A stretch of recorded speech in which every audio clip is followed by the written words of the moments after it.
Une journée horrible, encore. T'es prête à tout abandonner cette fois.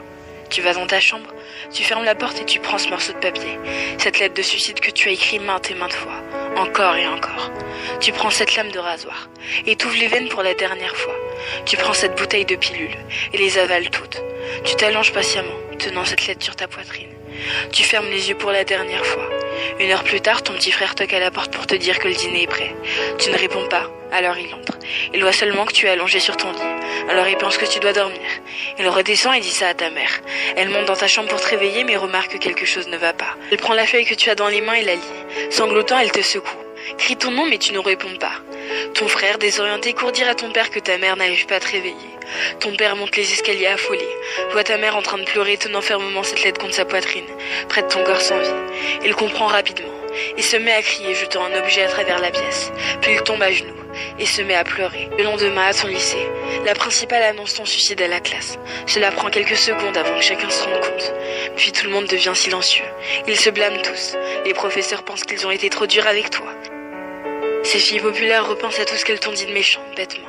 Ce garçon qui avait l'habitude de t'ennuyer et de t'insulter ne peut pas s'empêcher de se haïr pour n'avoir jamais osé te dire à quel point il te trouvait belle en réalité. Ton ex-petit copain, celui à qui tu disais tout, celui qui t'a largué.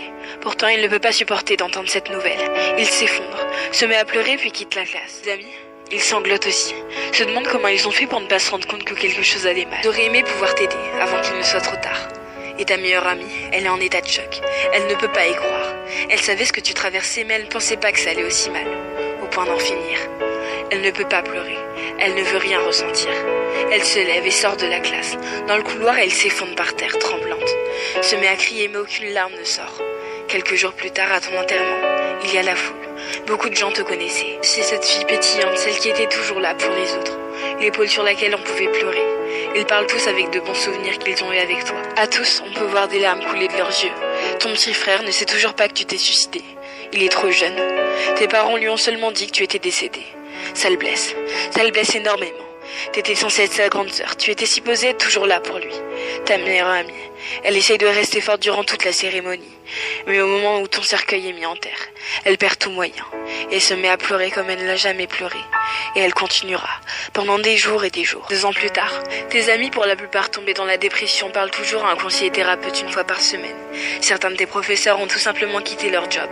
Ces filles populaires ont maintenant des troubles alimentaires. Ce garçon qui t'insultait s'ouvre les veines. Ton ex-petite amie ne sait plus comment aimer et n'a jamais pu avoir une relation stable à nouveau.